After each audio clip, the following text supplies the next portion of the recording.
Samtang sa panibagumang nga reorganisasyon sang Senado, formal lagin pagwa sang bagong committee chairmanship lineup kung sa DNC Senator Sherwin Gatchalian ang napilian bilang bagong Senate President.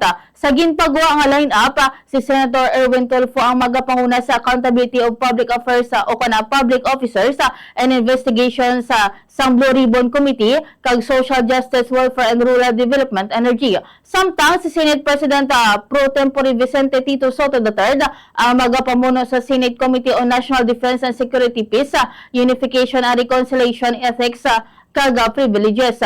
Si Senator Panpiloping Lacson naman ang Senate Committee on Ways and Means. Si Senator Bam Aquino naman ang Senate Committee on Basic Education, Science and Technology, Trade, kag Commerce and Entrepreneurship. Si Senator Raffy Tulfo naman ang Senate Committee on Public Services. Senator Kiko Pangilinan, Senate Committee on Agriculture, Constitutional Amendments and Revision of Codes, kag Justice and Human Rights. Si Senator J.V. Ejercito naman ang Senate Committee on Games and Amusement. Si Senator Joel Villanueva naman ang Senate Committee on Higher and Technical and Vocational Education, kag Labor and Employment and Human Resource Development.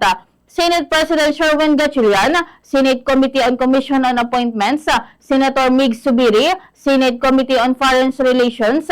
Kaga sa Senado ginalauman man nga mapadasig ang legislative work bangod sa panibago nga distribution sa mga committees sa idalo man subong sang liderato.